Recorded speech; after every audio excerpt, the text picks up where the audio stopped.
क्या दिया है? मान लिया जाता है, मान लिया जाता है। वहां क्या होता है? रूपक होता है, वहां क्या होता है? रूपक होता है। अब देखिए इसमें एक उदाहरण लिखता हूं मैं आपको, और फिर जैसे मैंने आपको उसमें कहा था कि इसमें योजक चिन्ह आएगा बराबर, जो तुलनात्मक जो चीज़ आई थी उसमें सा सी से सब सम, वो चीज़ इसमें नहीं आएगी, सिर्फ योजक चिन्ह आएगा।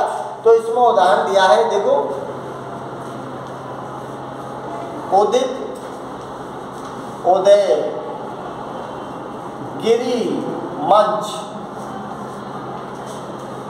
उदित उदयगिरी मंच, रघुवर, रघुवर बाल पतंग, रघुवर बाल पतंग, विकसे संत सरोज, विकसे संत सरोज, सब क्या दिया है? हर से, हर से लोचन भ्रंग, ये पूरा है।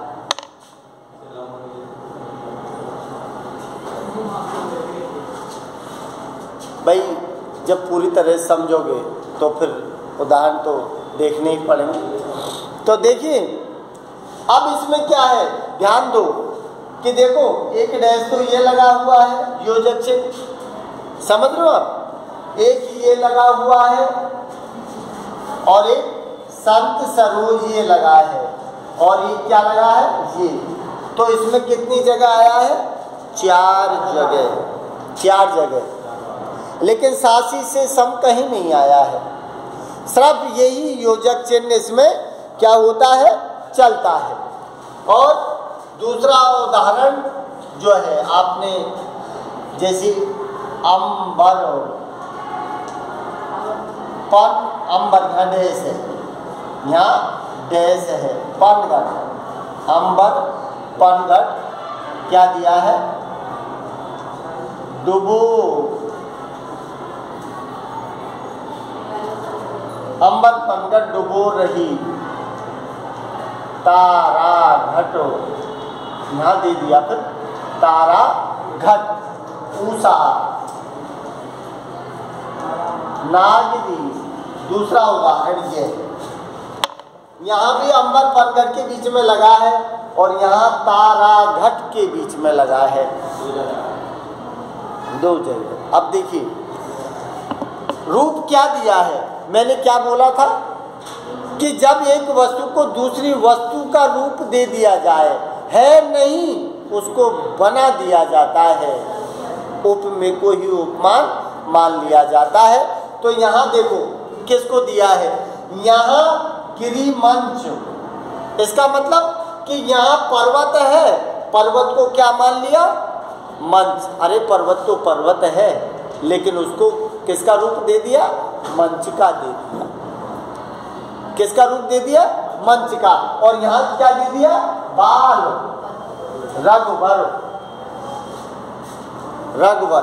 देखिए यहाँ इसको यहाँ से बजाय इसको यहाँ करो, क्योंकि ये तो एक चीज में है रघुवर। अब रघुवर को किसके समान मान लिया? बाल पतंग के समान मान लिया। बाल पतंग का मतलब जानते हो?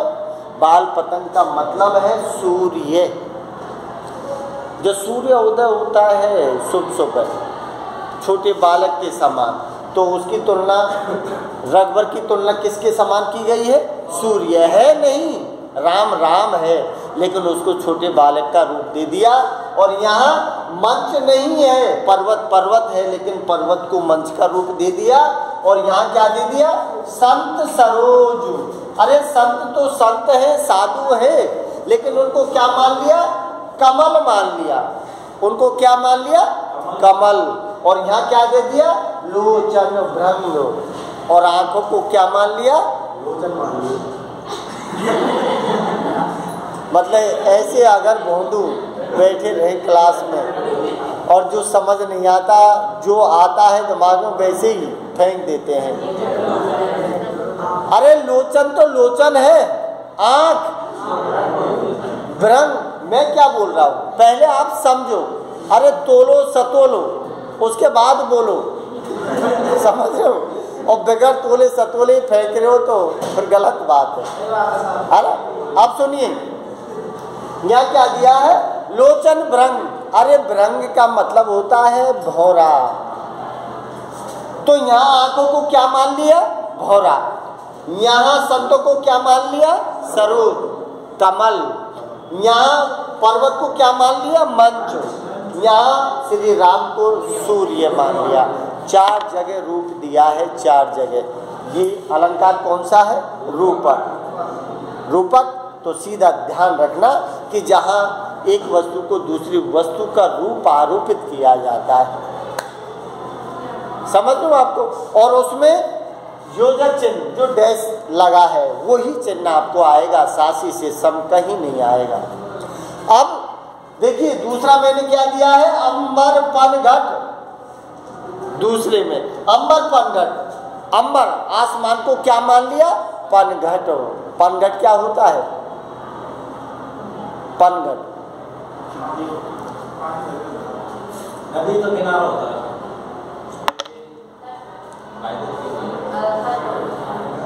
कितने लोग जानते हैं पनघट का अर्थ बताओ, पनघट कितने लोग जानते हो, ऊपर हाथ खड़े करो।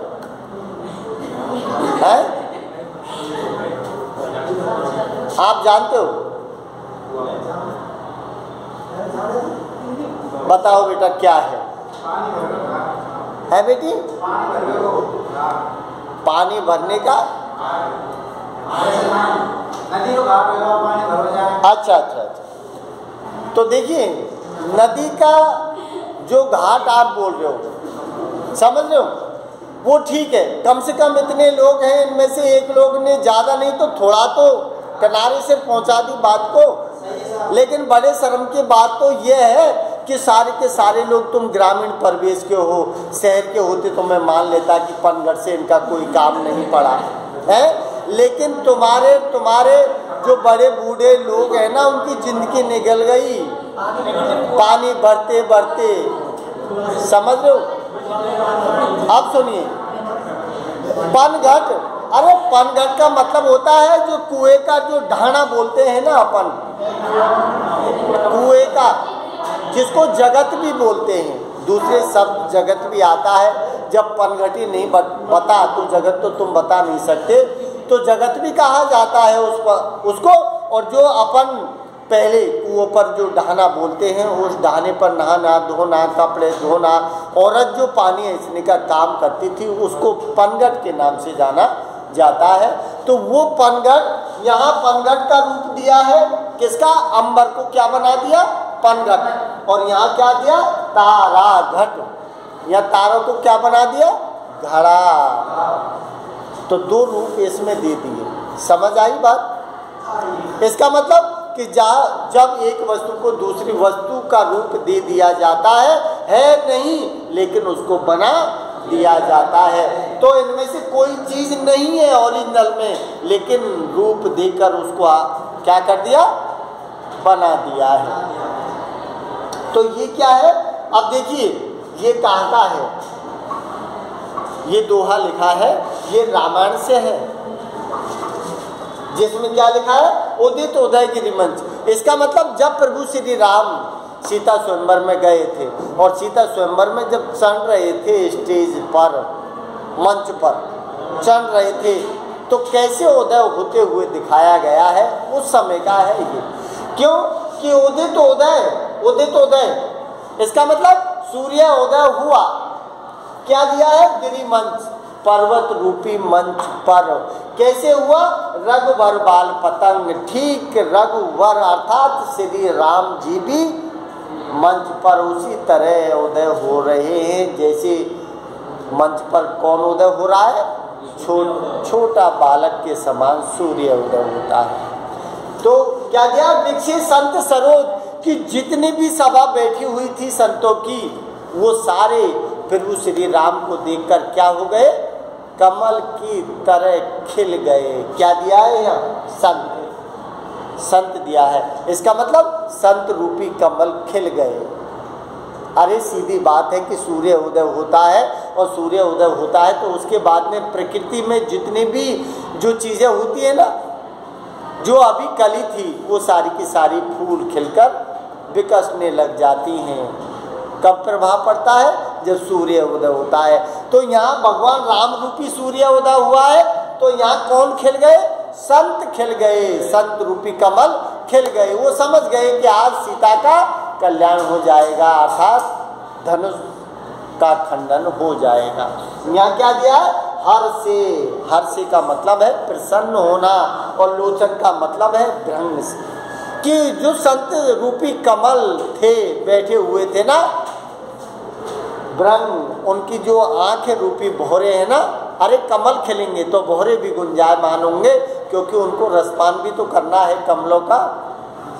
तो उसी समय का ये है, समझ लो। और ये क्या है? अंबर पंडर डुबो रहे, तारा घट ऊषा नागरी।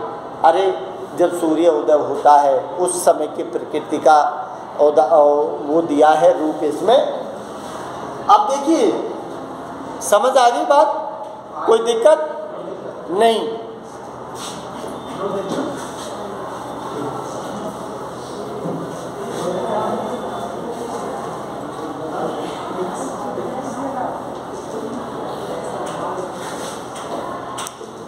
अब अगला क्या है?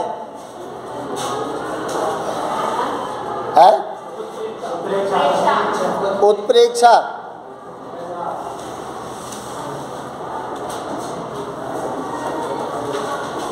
अब तीसरा अर्थालंकार के अंतर्गत है आपका उत्प्रेक्षा। उत्प्रेक्षा, अब देखिए, मैंने आपको कहा था जब किसी भी आपको पद पढ़ाते हैं, उस समय भी बहुत सारे शब्द इस तरह के आए थे, और उस समय मैंने आपको कहा भी था कि इस तरह के जो शब्द आते हैं ना, तो आप आंख मीच के उत्प्रेक्षा लिख दिया करो। इसका मतलब कि इसमें क्या शब्द आते हैं। अब इसमें जो दिया है कि जब वाक्य में संभावना करने के लिए योजक के रूप में कौन सी चीज़ आती है? योजक कहो, वाचक शब्द कहो, तो ये सारे के सारे किस रूप में आते हैं? वाचक। इसका मतलब क्या दिया है? जब वाक्य में संभावना व्यक्त करने के लिए वाचक शब्द के रूप में क्या आते हो? वाचक शब्द के रूप में जनु, जानो, मनु, मानो, जनऊ और मनो, ये शब्द आते हो। जनु, जानो, मनो, मानो, जनऊ, मनो। तो आंख मीच के समझ लिया करो कि इसमें उत्प्रेक्षा अलंकार है। ये सब कि जब कभी वाक्य में संभावना व्यक्त करने के लिए वाचक शब्द के रूप में क्या आते हैं? जनु, जानो, मनु, मानो आदि शब्द आते हैं ना, वहाँ कौन सा अलंकार होता है? उत्प्रेक्षा। अब देखिए उसको उदाहरण,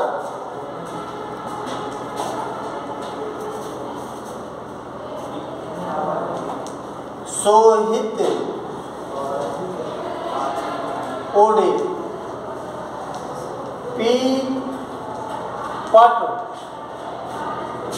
श्याम सलोने गा, श्याम सलोने गा, सोवत ओढ़े पीत पट श्याम सलोने गात। अब क्या दिया है? मानो नीलमणि, नीलमणि सैल पर आतप पर्यो प्रभात, ये दोहा है, इसका उदाहरण। दूसरा उदाहरण लिखो तो दिया है ये,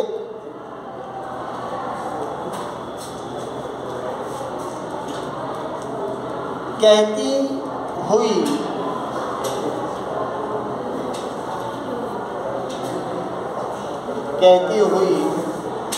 उत्तरा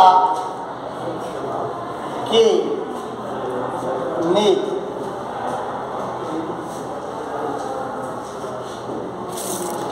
जिसमें दिया है कहती हुई, यो शब्द इसमें यहाँ जुड़ा है, ये कि यो या यो ही लगा दो, यो उत्तरा, उत्तरा के नेत्र जल से भर गए, नेत्र जल से भर गए, हिम कणों से,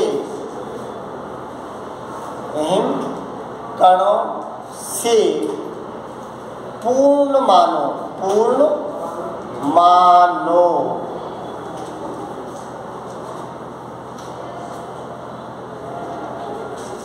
हो गए पंकज,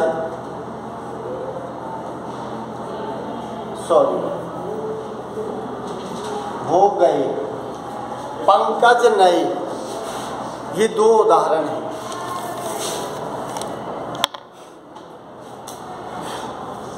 तो देखिए इसमें कोई भी, यहाँ भी मानो आ गया और यहाँ भी मानो आ गया। अब ये मानो की जगह जनु भी आ सकता है, जानो भी आ सकता है, जनो मनो भी आ सकता है, लेकिन यहाँ दोनों ही वाचक शब्द के रूप में किसका प्रयोग हुआ है? मानो शब्द का हुआ है। कि सोवत ओढ़े पीत पट श्याम सलोने गात। श्री कृष्ण जो है उनका वर्णन है ये, सोवत ओढ़े पीत पट। पीत पट का मतलब पीले वस्त्र श्री कृष्ण अपने ऊपर ओढ़े हुए हैं। तो क्या दिया है? श्याम सलोने गात। गात माने शरीर, श्याम वर्ण का जो शरीर है कृष्ण का, उसके ऊपर पीले रंग के वस्त्र ओढ़े हुए रखा है। मानो, मानो ऐसा लग रहा है। क्या दिया है? नीलमणि। नीलमणि का मतलब, नीलमणि का मतलब है कि पर्वत कैसे दिखाई देते हैं? नीले नीले। तो नीलमणि शैल, शैल मानो होता है पर्वत, कि ऐसे लगता है जैसे नीले पर्वत पर आतप पर्यो प्रभात। आतप कि जो सूर्य उदय होता है, सूर्य उदय होता है, उसका जो पीला पीला प्रकाश फैलता है ना, तो उसकी सुंदरता और भी बढ़ जाती है। ठीक उसी प्रकार श्री कृष्ण के ऊपर ओढ़ा हुआ जो पीला वस्त्र है ना, उसकी आभा, उसकी चमक बढ़ रही है। उसका वर्णन इसमें दिया है। ठीक है, तो ध्यान रखना कि जनु मानो मनु ये शब्द जब आते हैं तो कौन सा अलंकार है? उत्प्रेक्षा।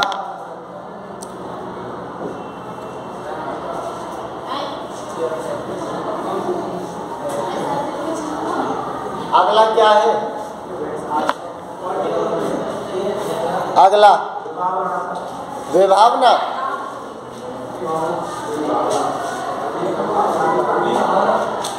देखिए विभावना, विभावना, विभावना अलंकार कहाँ होता है? इसमें विभावना में क्या होता है?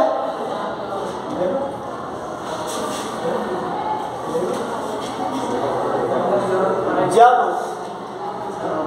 किसी